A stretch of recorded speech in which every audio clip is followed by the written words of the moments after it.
Hello friends, कैसे हैं? Welcome to my YouTube channel. आप सभी लोगों का स्वागत है। हम जो चैप्टर डिस्कस कर रहे हैं विद्युत चैप्टर हम कर चुके हैं, बस उसके एनसीईआरटी के न्यूमेरिकल्स पे चल रहे हैं। कुछ न्यूमेरिकल्स कर चुके हैं, कुछ अब न्यूमेरिकल्स करेंगे। बहुत डिफिकल्ट नहीं है, बस इसकी शर्त थोड़ी सी ये है कि आप लोग चैप्टर की डेफिनेशंस को, चैप्टर के फॉर्मूले को प्रॉपरली याद करिए, उनको लिख करके देखिए, उनकी प्रैक्टिस कीजिए। और जो क्वेश्चन की थ्योरी में दे रखा है कि भाई क्या चीज हमें दे रखी है और किस तरीके से हमको निकालना है, बस इसके बारे में जानना आवश्यक है। जैसे ही आप इसे जान लेंगे और न्यूमेरिकल बिल्कुल आपके हाथ में हो जाएगा, बहुत आसान हो जाएगा। चलिए चलते हैं, लेकिन चलने से पहले चैनल को सब्सक्राइब करें, वीडियो को लाइक करें, शेयर करें, बेल आइकन को जरूर दबाएं, जिससे कि नई वीडियो की नोटिफिकेशन आपको मिल सके। चलिए चलते हैं अपने एनसीईआरटी के क्वेश्चन नंबर 6 पर। क्या कहता है क्वेश्चन नंबर 6? क्वेश्चन नंबर 6 कहता है किसी तांबे के तार का व्यास 0.5 मिलीमीटर। क्वेश्चन नंबर 6, प्रतिरोधकता दे रखी है। देखिए, व्यास दे रखा है। व्यास का मतलब होता है 2R1। R1 दे रखा है 0.5 मिलीमीटर। सबसे पहले चेंज करेंगे 10 की घात -3। ध्यान रखना, चेंज करने के लिए 2R1 और R1 हो गया 0.5/2 10⁻⁻3। ठीक है। प्रतिरोधकता होती है रो 1.6 10⁻⁸ ओम मीटर। कुछ जगह इसको के से निरूपित करते हैं। 10 ओम प्रतिरोध का एक प्रतिरोधक, यानी कैपिटल R बराबर 10 ओम बनाने के लिए कितने लंबे तार की आवश्यकता होगी? तार की लंबाई पूछी है, कितने लंबे तार की आवश्यकता होगी। अगले पार्ट को हम बाद में बात करेंगे, क्योंकि पहले हम इतना ही बात कर लेते हैं। यदि इसे दोगुने व्यास का तार लें तो प्रतिरोध में क्या अंतर आएगा, ये बात हमको लेके चलनी है। लेकिन इससे पहले हमें लंबाई निकालनी है। लंबाई किस तरीके से निकालेंगे? देखिए, लंबाई निकालने के लिए आपके पास एक फॉर्मूला है कि रो बराबर होता है RA/L का फॉर्मूला होता है। इसके अंदर रो दिया हुआ है, R दिया हुआ है, A नहीं दे रखा है कि त्रिज्या दे रखी है, और L निकालना है। तो एम्प्लाइज करके हम निकालते हैं सबसे पहले LRA/रो।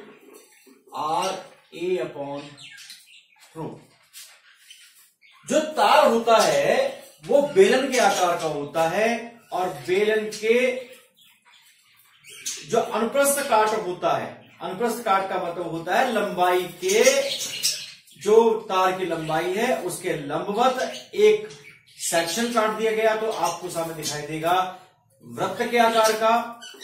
तो ए जो होगा, ए होगा πr²। ए बराबर होगा वृत्त का क्षेत्रफल πr²। तो R1 लगेगा, R कह लो, चलो बाद में देख लेंगे। πr² पर L बराबर हो जाएगा R गुना πr²/रो। बस अब हमें क्या करना है, इसके अंदर वैल्यू सब्स्टिट्यूट करनी है। वैल्यू सब्स्टिट्यूट किस तरीके से करेंगे? देखिए, R की वैल्यू होगी 10, पाई की होगी 3.14। R दे रखा है, इसको हम लिख सकते हैं 0.25 10⁻⁻3 मीटर। तो 0.25 10⁻⁻3 का होल स्क्वायर डिवाइडेड बाय, और रो कितना है 1.6 10⁻⁻8। जो भी आएगा वो आपका मीटर में आएगा। तो उम्मीद करते हैं कि कैलकुलेशन तो आप लोग कर सकते हैं। गुणा भाग तो आप एटलीस्ट हाई स्कूल में हैं तो जानते ही हैं, इसलिए इसके मेरे ख्याल से कराने की मुझे आवश्यकता नहीं पड़नी चाहिए। तो इसको क्या करेंगे, आप करेंगे TYS। TYS का मतलब है खुद करके देखिए, ट्राई योर सेल्फ। क्योंकि कैलकुलेशन मेरा काम नहीं है, कैलकुलेशन आपका काम है। क्योंकि कैलकुलेशन मैंने अगर कर दी तो आप क्या सीखेंगे? तो आपको सीखना है, इसलिए कैलकुलेशन खुद करिए। तो अगले पार्ट की बात हम करते हैं कि यदि इससे दोगुने व्यास का तार ले तो प्रतिरोध में क्या अंतर आएगा। लंबाई वही रखनी है, लंबाई वही रखनी है, लेकिन तार का व्यास जो है वो 2 गुना कर दिया गया है। तो प्रतिरोध में क्या अंतर आएगा। और हमेशा एक बात ध्यान रखिए कि लंबाई के बढ़ने के साथ साथ, देखिए इससे देखिए लंबाई के बढ़ने के साथ साथ प्रतिरोध की वैल्यू बढ़ती है, और मोटाई यानी कि उसका व्यास के बढ़ने के साथ साथ प्रतिरोध की वैल्यू घटती है। चलिए चलते हैं आगे, इसके सेकंड पार्ट पे चलते हैं। यदि तार की लंबाई समान रहे तो प्रतिरोध R बराबर रो L अपॉन A, रो नियत दिए गए तार के पदार्थ के लिए, और हमने L कांस्टेंट कर दिया, R व्युत्क्रमानुपाती A। तो हम क्या कह सकते हैं, तो हम ये कह सकते हैं कि, और आगे भी देखिए इसके अंदर पाई आर स्क्वायर या r dash square, R1 square कर लो तो R समानुपाती R1 स्क्वायर। R1 का मतलब क्या हुआ, R1 का मतलब हुआ कि R1 की वैल्यू है R/2R। मीन्स जब व्यास दुगना होगा तो त्रिज्या दुगनी होगी, व्यास दुगना होगा तो त्रिज्या दुगनी होगी। देखिए R1 2R हो गया, तो बटे में हम करेंगे तो इसके आधार पर हम क्या लिख सकते हैं, अतः व्यास के दुगना कर देने पर प्रतिरोध 1/4 रह जाएगा। अब ये किस तरीके से रह जाएगा, देखिए इसके बारे में थोड़ी सी जानकारी हम दे देते हैं आपको। तो किस तरीके से रहेगा, चलिए इसको आगे देते हैं, क्योंकि केवल हर चीज कहने से नहीं, आप नोट करते रहिए, कहने से नहीं करने से बात पता लगी कैसे होती है। देखिए प्रारंभिक प्रतिरोध है R और त्रिज्या हमने ली R²। यहां R² के आधार पर नया प्रतिरोध R1 समानुपाती R1² के, देखिए इसी यही आधार बनेगा। अब दोनों को डिवाइड कर लो, R1 बटे R बराबर क्या होगा, R बटे R1 का होल स्क्वायर। देखिए इसकी वैल्यू है R और R1 की वैल्यू है 2R, क्योंकि व्यास दुगना तो त्रिज्या भी दुगनी, R से R कट गया तो ये होगा 1/4 R1 बटे R, तो R1 बराबर हो गया R/4। जो बात हम कहना चाह रहे हैं वो बात हमने यहां पर सिद्ध कर दी है। तो इसका मतलब क्या हुआ कि अगर व्यास दुगना होता है तो प्रतिरोध की वैल्यू 1/4 रह जाती है। क्वेश्चन थोड़ा सा बड़ा है, ट्रिकी क्वेश्चन है, तो इसलिए थोड़ा सा आपको भी संभल करके चलना पड़ेगा और समझना पड़ेगा कि किस तरीके से क्वेश्चन होना है। बाकी प्रॉब्लम होती है तो आप तो कमेंट बॉक्स में लिखिए, आप लोग मुझे बताइए क्या प्रॉब्लम आपको आ रही है। Definitely I will give you the solution, तो मैं आपको सॉल्यूशन दूंगा, लेकिन करते रहिए। चलिए नोट करिए, इसके बाद नेक्स्ट क्वेश्चन पे आते हैं।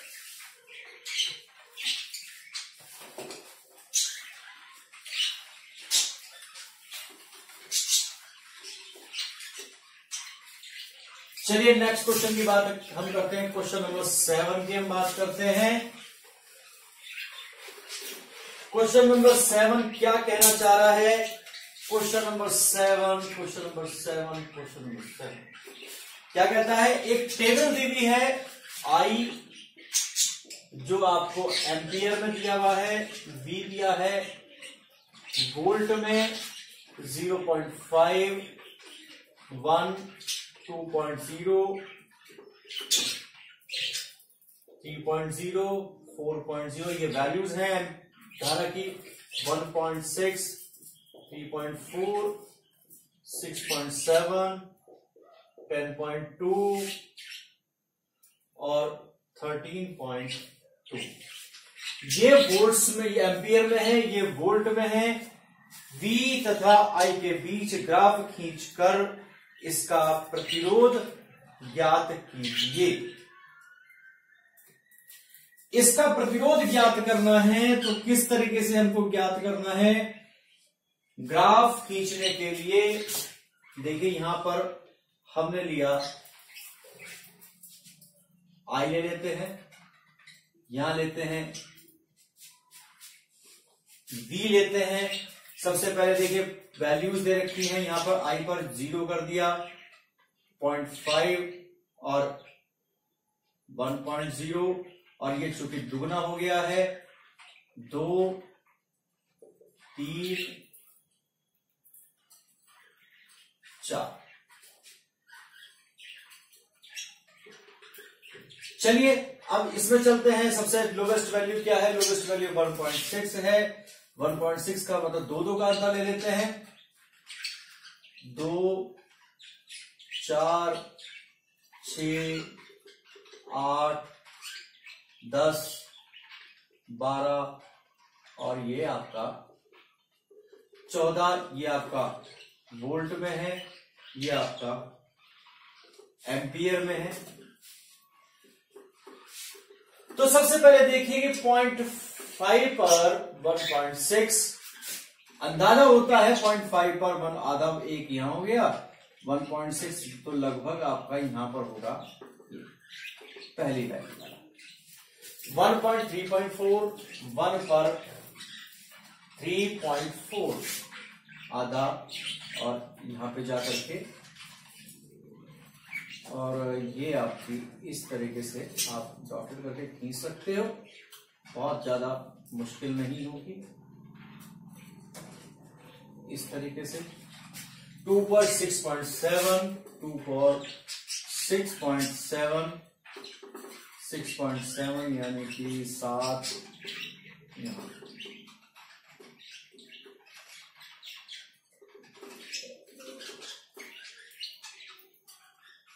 थ्री पॉइंट 10.2,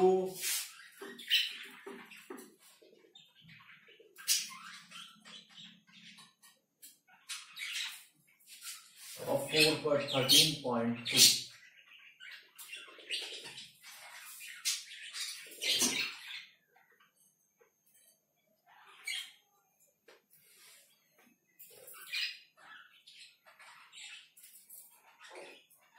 ये वैल्यूज हमारी इसमें आई।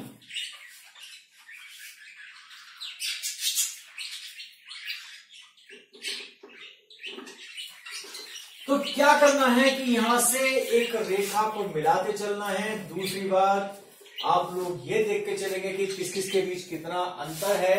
तो लगभग हमारा जो ग्राफ आएगा वो कुछ इस प्रकार का ग्राफ हमारा आना है।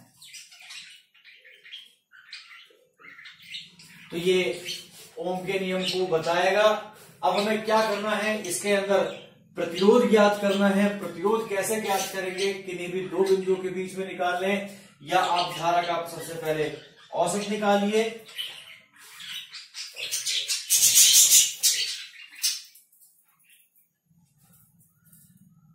सबसे पहले हम क्या करते हैं, प्रतिरोध इनके बीच क्या कहता है भाई,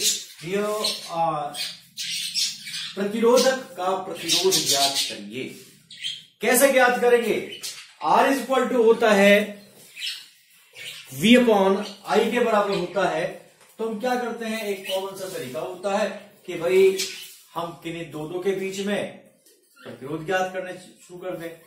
या फिर एक तरीका यह है कि पहले आप R निकाल लें, R बराबर अलग अलग वैल्यू से निकालेंगे, क्या होगा 1.6 divide by 0.5, 3.4 divide by 1.0, 6.7 divide by 2.0 और 10.2 डिवाइड बाई 3.0 और 13.2 डिवाइड बाई 4.0। तो इससे क्या आएगा, इससे कुछ वैल्यूज आ जाएंगी जो कि ओम में हमारी होंगी सारी वैल्यूज, क्योंकि इससे डिवाइड किया प्रतिरोध आएगा। तो ये आपका आ गया 3.2, 3.4, 3.35, 3.4 और 3.3, ये हमारे ओम में आए हैं। तो क्या होगा, एग्जैक्ट प्रतिरोध निकालने के लिए औसत प्रतिरोध R बराबर 3.2 प्लस 3.4, 3.35, 3.4 और 3.3 डिवाइडेड बाई 1, 2, 3, 4, 5, तो वैल्यूज 3.33 ओम, ये हमारा औसत प्रतिरोध हम लेके चलेंगे। तो इस तरीके से ये क्वेश्चन हमारा सॉल्व होता है। बहुत टिपिकल नहीं है, बस ये कि थोड़ा सा आपको ग्राफ वगैरह के बारे में जानकारी अगर होती है तो आसानी से आप लोग उस क्वेश्चन को बहुत प्यार से बहुत अच्छी तरह कर सकते हैं। तो अब हम केवल एक क्वेश्चन मात्र और लेके चलेंगे आज के लिए, क्योंकि क्वेश्चन थोड़े लंबे हो सकते हैं, मुश्किल नहीं है, करिए आसानी से, बहुत आराम से करिए, कोई प्रॉब्लम आती है मैं आपके हमेशा साथ हूं, कर सकते हैं ना।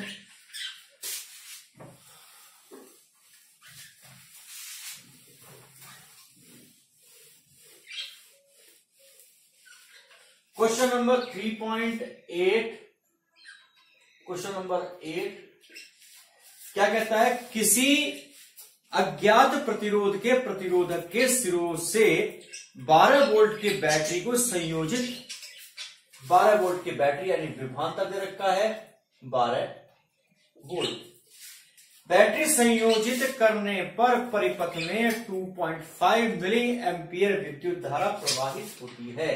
आई 2.5 मिली एम्पियर, और ध्यान रखिए